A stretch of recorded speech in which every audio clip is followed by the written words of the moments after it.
Hello, everyone. Andrew Logan here. Great to be with you as always. And today I have another guest with me, and it's an honor to bring onto the virtual stage and bring onto the Facebook Live or the podcast, however you are watching or listening to this, a guy, Peter Mohr. And one thing I want to say as I bring him in and obviously give him a proper introduction is recently I love reading, and if you know me, I'm always reading, I'm always wanting to learn, and I love to progress, and I'm always looking for kind of how can I learn more and learn more about human psychology of business as much as anything else, and why humans do things. And one of the very, very, very best books I've read and listened to, actually I audibled it and read it, is a book called Building a Story Brand by Donald Miller. And Pete Mohr is a story brand coach. So we're going to touch on that later. But what really attracts me to Peter, and when we were chatting before this, is he's got a fantastic 4-step process for turning your frustrations into freedom.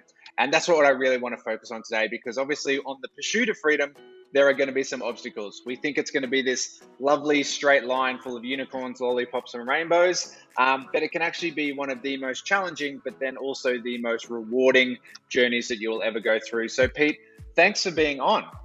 Thanks so much for having me. It's just an absolute pleasure to be with you here today. Yeah, incredible. So I'd love, as we get in, let's just jump straight in. People all the time, they unfortunately in the world at the moment, and in particular, there's so much going on in the market, there's so much distractions that it's very easy for people to quit at the first hurdle, or they're actively out there looking for shortcuts. And if I can find this shortcut, I can avoid frustration and I can kind of get to the end without any of the challenges. But what we have to understand is that it's through the frustration that we actually grow, and it's through the challenge that we grow our skills, and then it's the wealth is in the skills. So when we're talking about turning frustrations into freedom, I would say one of the biggest challenges is, how do you help people stay focused, if we talk about another F word, focused through the frustrations and not want to quit? Because so many people will take themselves out of the game through the frustration, understandably so, because frustrations are annoying. Well, I think we all get in business, for those of us that have started our own business, because we want to live a better life. And keeping in the back of your mind that focus, that sort of the idea that we want to have the life and we want to have our business help us have the life that we want. And from that perspective, if you always have that vision of what you want your life to look like, and you understand that through your business, that's what's going to get you there, that should give you enough to keep. I think when people give up, they've lost the focus of what they want in their life. In order to, we've got to go back and drive the business, because we get into business to have a better life. And that's sometimes lost, especially after you've been at it for a little while. You get mired down in the frustrations, the chaos, all this stuff. You're working 50, 60, 70 hours a week, and you're saying, why did I ever do this, right? And so from that perspective, it's okay, let's sit back for a second and just take a sort of go back to why we got in business for the first place, because that's going to give us the strength and the stamina to push through some of these frustrations that we have, because understanding that that's the life we want to live, and our business is how we're going to get there. I love it. And that's one of the paradoxes, isn't it? Is that, freedom really comes from having a great business, and creating that reliable income stream, or even just, if we're not talking about freedom from money, we're talking about the autonomy to live the life that you want to live, which means kind of, to me, running your own business and not being, beholden to a paycheck or something like that. But that doesn't mean that it's not going to be fun all day. There are going to be fundamental tasks that we need to get good at. And we talk about mastering the mundane, isn't it? To some people, so I have to do the same thing every day. I have to have habits. I have to have a daily method of operation. I have to go through processes over and over again at high volume. Yes. There's a reality to that, isn't it? But my traditional business, back 10 years ago, was physical therapy, physiotherapy. And again, the process was the same. And this was how I always said it to people. The process was the same, that you would walk in with a sore back or a sore knee or a sore shoulder or something, and I would have a process that I would go through. I would ask you some questions, I would do a few tests, I would put together a clinical picture, and then I would present that clinical picture to you and say, like, this is what I think we should do. Do you agree? Cool. Yeah. It's the same in this business, okay, that there's a process that we go through. The difference is always you. So I'm doing the same process over and again, but I get to do it with different people. And that's the exciting thing, right? Like when we're in business, we have to understand the process is the same, but every time it should be new because it's a brand new person. It's a brand new person that I'm bringing onto the podcast today. The structure's the same, how we set it up the same. A lot of the, the introduction, the outro is all the same, but it's new information because it's a new person. So that, like, mastering the mundane, how do you help people with that? How do you help people like through that process of getting, like, understanding that it's not always going to be fun every day? Yeah. Well, I think ultimately there's a certain, like, if you're in, it depends on what season of business you're in, I think, Andrew. And from that perspective, if you're starting up, you just have to get through that stuff. You have to put in your time. You have to do what you need to do to get, unless you're loaded with cash and you can hire everybody right off the bat. But most of us realistically aren't in that position. So, you've just got to put in your time and get through those first sort of couple of years. And then once you start doing that, that alignment that I was talking about when we first started, before we got on here, is the idea that you need to have the right product, and then you go to the right process, and then you come to the people, So from that perspective, starting off with the right product, because there's a frustration right off the bat. If, for people that are listening that are getting ready, pre-launch, let's say, if you're trying to perfect your product forever, you're gonna burn cash to the point where that's where a lot of failures happen. 9 out of 10 businesses fail before they reach about 5 years old. And from that perspective, so much time is wasted on trying to perfect a product that nobody actually wants.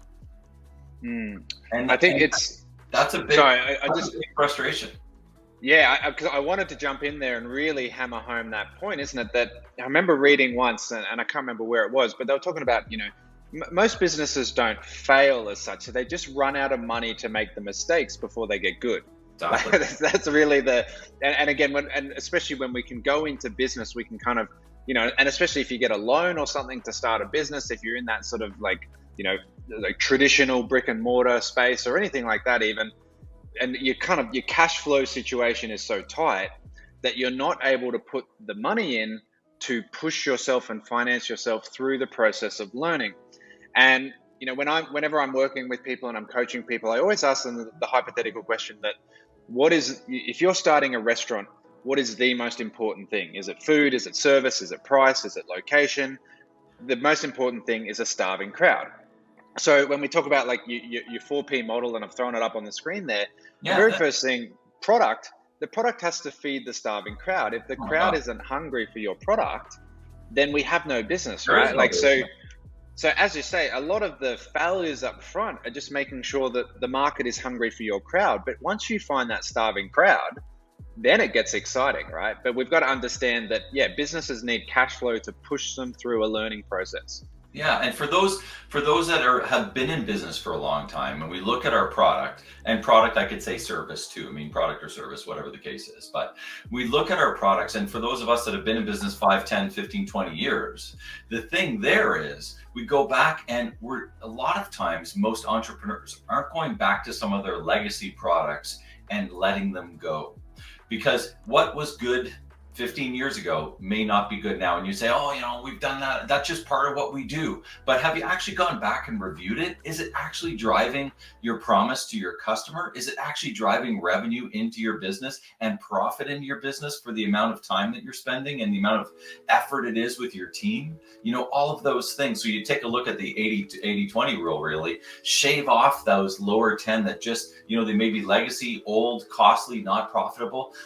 Focus on that 80 that's continuing to drive the business in. And what you want to do there is you want to, as my good friend Ari Meisel would say, you want to optimize them, you want to automate them, and you want to outsource what you can outsource so that you can really drive the efficiencies out of that 80%. And then the next 10% is the future. And the future of what your business is going to be, you want it to be faster, you want it to be cheaper, and you want it to be easier in delivering that promise always back to your client. Because without that cash flow, we have no business.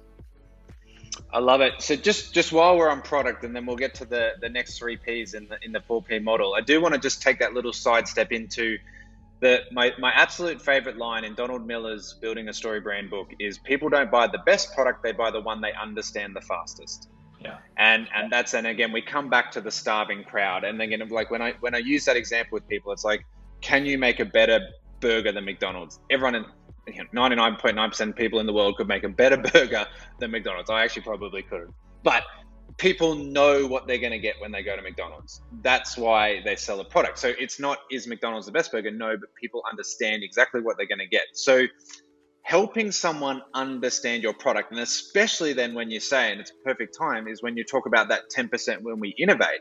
And a lot of people in the entrepreneurial space are working with innovative products, and they're bringing a new product to the market, and the marketplace may not be ready. We'll get our early adopters, but after that, how do we actually help someone explain their product as innovative and incredible as it is without geeking out, and just make it to a point where people can understand it the fastest?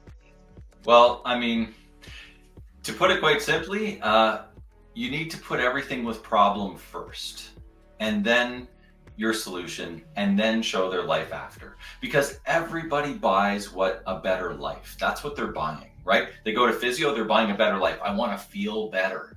They come to our shoe stores. We own some shoe stores. What do they want? They want to, as we say, they want to look great and they want to feel fantastic, right? They want to look in the mirror and they want to go, ooh, I look pretty good. And they want to go, those feel awesome, right? And if they're buying the future.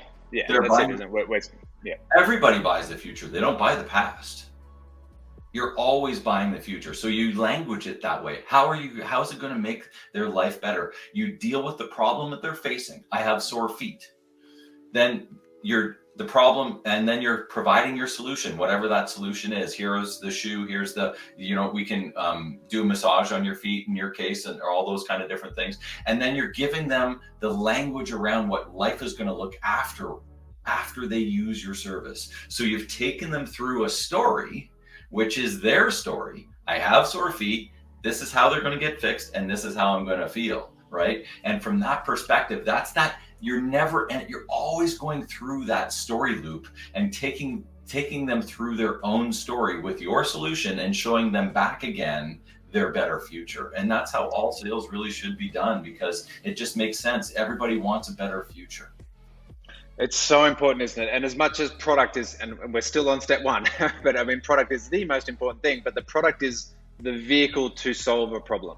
And again, that's what you don't buy a bed, you buy a better night's sleep. And you don't buy a drill bit, you buy a hole in the wall so you can hang the frame so your wife stops nagging you. And it's funny you mentioned shoes, because I mean, and again, like we talk about, like people, when they buy, it's all like and again, as a former physio, people never buy the shoes based on the orthopedic support. They never buy will this actually 99% of people don't buy shoes based on, will this actually support my arch? They buy this shoe on will this look great with this outfit that I'm planning to wear on Saturday night? And that's the solution is well, how do I get more eyeballs on me? How do I make that person jealous? How do I make that person notice me through my shoes? It's not, will this actually support my arch and take away my plantar fasciitis or anything like that we used to deal with afterwards. But it is such an important thing again. So if we move to through this 4P model, so we've got our product, so we've listened to the marketplace, we've taken on market feedback, we've listened to what's going on. Now we need to take them through a process. So how do we do that? So with process, basically, there are so many processes in your business, right? We've just talked about one on how to market your service, right? So you've got them in marketing, you've got them in operations, you have them in human resources, you have everything has a process to it. And most of the times they're here in the owners, it's not even written down in most cases. And so how can anybody be expected to follow it in the proper manner as you elevate and delegate your services to create less frustration for yourself as the owner of the business if nobody really knows how to do anything the way you need it done? And so when we look at processes, and again, whether you're starting or whether they're established processes, you can do that same sort of 80-20 rule. Shave those 10 that aren't being used off, focus and really drive down the efficiencies in those 80s and always be looking for those new 10 that are going to be cheaper, faster, and better. And from that perspective, we dig in, and I use a framework that's basically called, we assess them, we advance them, and then the big thing, which is going to relieve the frustration, is we assign accountability. Yeah, love it. It's only when you start assigning accountability as a leader that your frustrations are going to be minimalized. And that's the biggest problem. Most entrepreneurs feel as though they need to know everything, because maybe, if I don't have the answer, my staff's going to think I'm dumb. My clients are going to think I'm dumb. My suppliers are going to think I'm dumb. I'm the owner. I should have the answers. Well, the reality of it is as your business grows, you cannot have the answers to every single thing. It's impossible. And that stunts growth. That stunts momentum. It stunts everything. And it won't let you break through any ceilings at all. So from that perspective, we need to start aligning accountability. But if you can't align accountability if the person doesn't know what to do. I love it. And, in our, like in the network marketing industry, I work with a lot of people, and it's the leadership of leading people. And it's all about, you got to have systems, you got to have processes. But the key thing you said is that you can't, if all you have are processes and there's no actual buy-in, there's no accountability, there's no active work from people, then you just have followers. And then this is in any business model. It's great to have a team of followers, but there's no freedom. There's no freedom if everyone is relying on you to give them the process. No. You have a job, you have leverage, you're able to create an amount of leverage and an income. But if no one's being held accountable to do the process, and what we can do is we're like, oh, this person's going to be my next great person, this person's going to be my next great leader, amazing. But then we're just assuming that, and we're kind of putting stuff on them until they've actually shown that they will commit, until they've shown that they can actually stand up and follow the process themselves. And then, as you say, their job is to actually learn the process so they can evolve the process. They're going to come in with newer ideas and evolve the processes. And we have to sit back and say, you know what, actually, it's someone else's turn now. But we can't do that if we don't check them at that first step. And this is the process. This is step one. Do it. Now come back to me when you've done that, and then I'll show you step two. I think we try and show everyone the whole process, and then we wonder why we just have this team of kind of followers who don't know what to do, which then rolls us obviously into the people. In any business model, we're working with people, and how do we lead people? And again, in my traditional business, I had staff, and yes, they'd gone and done a university degree. Yes, they were fairly well educated in a traditional sense, but I still had to lead them in how they worked with people, how they dealt with customers, how they dealt with each other. A lot of your work is just helping people deal with each other, helping people deal with people. And we would always say as well, you might come in with back pain, but I've still got to deal with Peter. I'm not dealing with back pain. I'm treating Peter. I'm not treating your pain. We've got to actually separate the problem from the person to make sure that we're still providing the correct plan for you. Yeah, for sure. I mean, from that side of things, this is often the one that's the biggest issue in most businesses, quite honestly. And I break down people into 3 different categories, right? So, and it is your ideal client, your ideal team, and your ideal suppliers. So whether those suppliers are supplying you a product like at our shoe stores, or whether they're supplying you a service like maybe your marketing services or your human resources services, whatever the case is, anybody who's providing you part of your promise to your client is what I consider the supplier side of things. So really driving down, and when you start taking away the frustrations, here's what you do on a client side. When you start working for your ideal customer more than just anybody, you're actually bringing your frustrations down immensely. Those people are the real ones that you want. I mean, think about it right now. If you're in business, you can think about the worst customer you've ever had. You probably even know their name, right? It's probably right there as we're talking. And you can also think about the best one you've ever had, and you know their name too. So the best little chore to do right now is to write down and take a half sheet of paper, your worst customer, your best customer, and list them down. Mrs. Jones, my worst customer, boom. Mrs. Smith, my best customer, boom. And all of the attributes that those are. And then you're building out in between, map that from 1 to 10. And then you're actually putting all of your customers in the same framework, and you're measuring them basically on this framework around your best and ideal client, the one who's bringing you the most money, who's the least amount of effort, that you can provide the best benefit for, all of those different things along being an ideal client. And when you start doing that, then you can take it back into your process, because now we know who that is and we can better market to them. We can better set up our operations towards them, all of those things, so that you're really, this thing starts to build momentum, right? And you're starting to build it up, and it's like, wow. And then you're getting more of these ideal, and at the same time, you're repelling the ones that you don't want. And it's okay to repel the ones that you don't want. Most people still think they need all the clients, right? You don't. You need the best clients, because when you start doing that, it frees up your time to go get more of those best clients. It's so important, isn't it? And when, again, we talk about freedom and a business, and businesses involve making some business decisions. And, you know, again, like when you work with a lot of people, you want to take everyone with you, you want to serve everyone, and you kind of want to be everything to everyone. And you don't want to say, well, I don't want to niche down, I don't want to brand myself, because what if I offend other people? But again, if we look at freedom as a formula of money and time, you know, there's no freedom without either. You need both. But there's no freedom, again, if all your days are spent with like people giving you headaches. Oh my God. If all your days are just working with people who don't fit exactly what you offer, and then it's a business decision at the end of the day to continue to go after that person. It's a bad financial and bad business decision. And if we make bad financial decisions, then we have no profit. And again, we talk about, like, if we have a business, we do need to make a profit at the end of the day. And how do we make a profit? Is by serving people. We find our product, we put them through a process, and we serve the people what they need, what they're hungry for.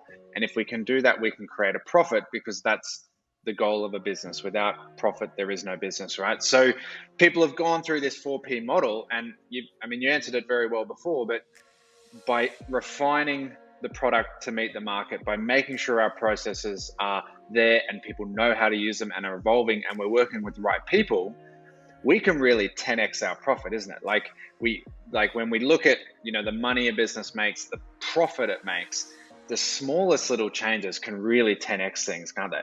It really makes a big change. And the nice thing about it too is that when you have the luxury of profit, you can then start making choices, as opposed to always be working the other way, where you don't have a choice, you have to continue on. But once you start making enough profit, you can then actually refine your choices. You can give yourself back more time if that's what you choose. You can allow yourself to do other things if that's what you choose, because essentially what you're doing with profit is you're allocating it into different areas of your choice as the leader. And sometimes that's reallocating it back into a manager who's going to take over some of your duties. Sometimes it's reallocating it into your bank account, you know, or whatever the case is. But the reality of it is it's your choice. And that's when you have some real freedom. Freedom is choice to do what you want to do when you want to do it, and those kind of things. And if you're feeling mired and frustrated and tied down, then you don't have freedom. Yeah.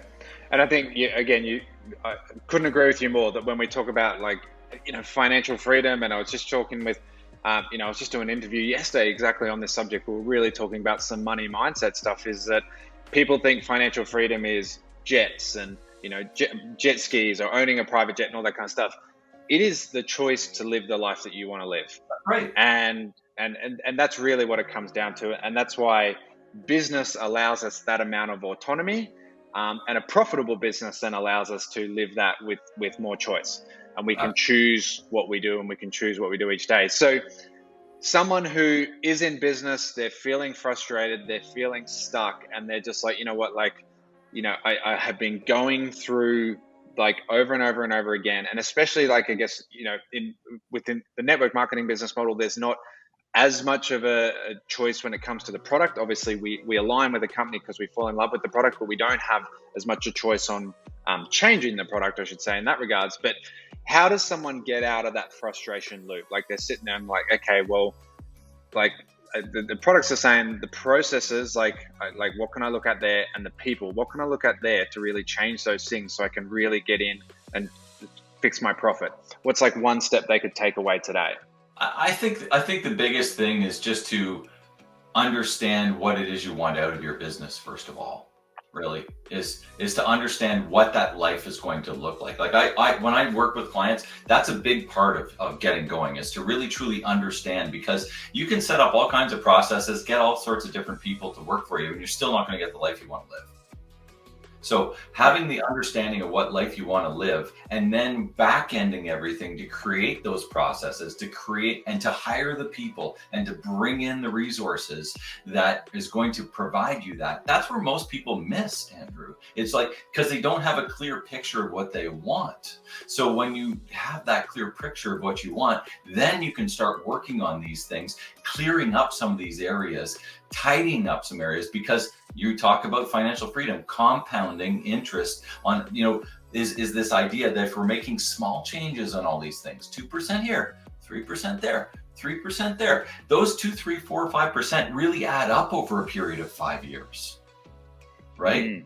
And just when we talked about cheaper, faster, and quick, cheaper, faster, quicker, all those different things, when we start maximizing those things and squeezing another 3% out of this, or whatever the case is, using a tool instead of a person, and then elevating that person into another level that's relieving us of what we need to do.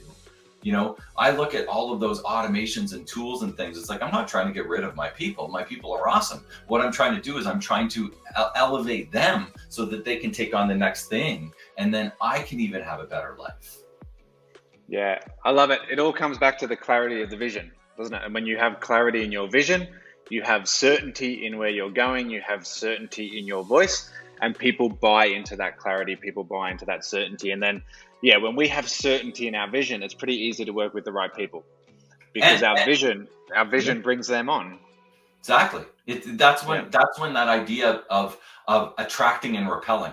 It's like you attract the right people because they want to be a part of that. They love the mission. Our jobs as leaders are to be good communicators, and we're communicating this vision every day to our clients, to our team, to our suppliers, to everybody else. And that brings in who needs to come in, and that allows us to. It's when you stop communicating that's when things get lost, right? Yeah.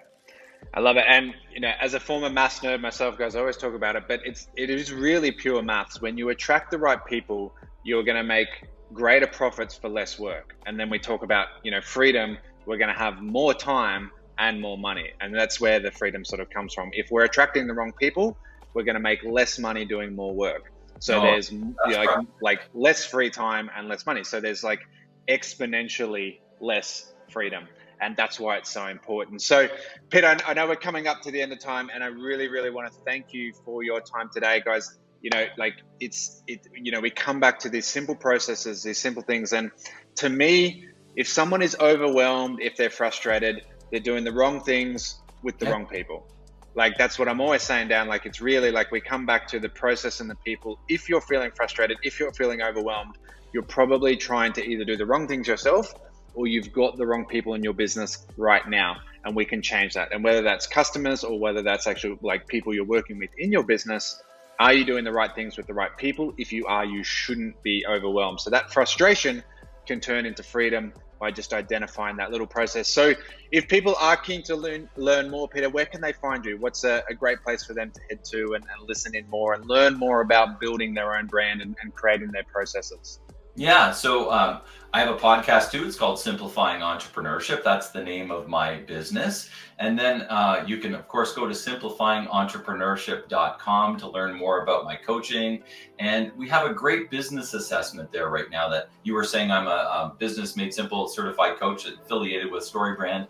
And we just launched about 2 weeks ago a Business Made Simple mastery assessment, essentially. So you go there, it takes about 10-12 minutes to complete, and then what it's going to do is it's going to drive you back a document of about, depends on the answers that you give, between 45 to 60 pages of all sorts of great information around what you're really killing it at, what the stuff you're really doing well in your business, and the stuff you need some room for improvement. And whether you choose to do that on your own for next year and you're working through this stuff, or hiring a coach like me or you, those kind of things, the idea is you want to get those juices flowing and know what you need to do in order to live the life you want to live by owning your own business.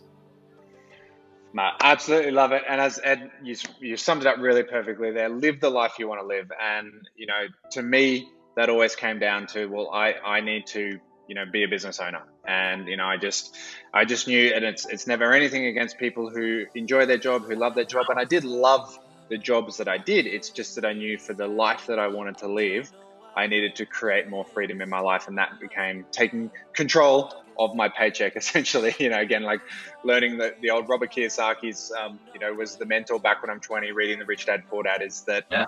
if you write your own paycheck, then you've got a pretty good control of your life. So that for me was always the theory.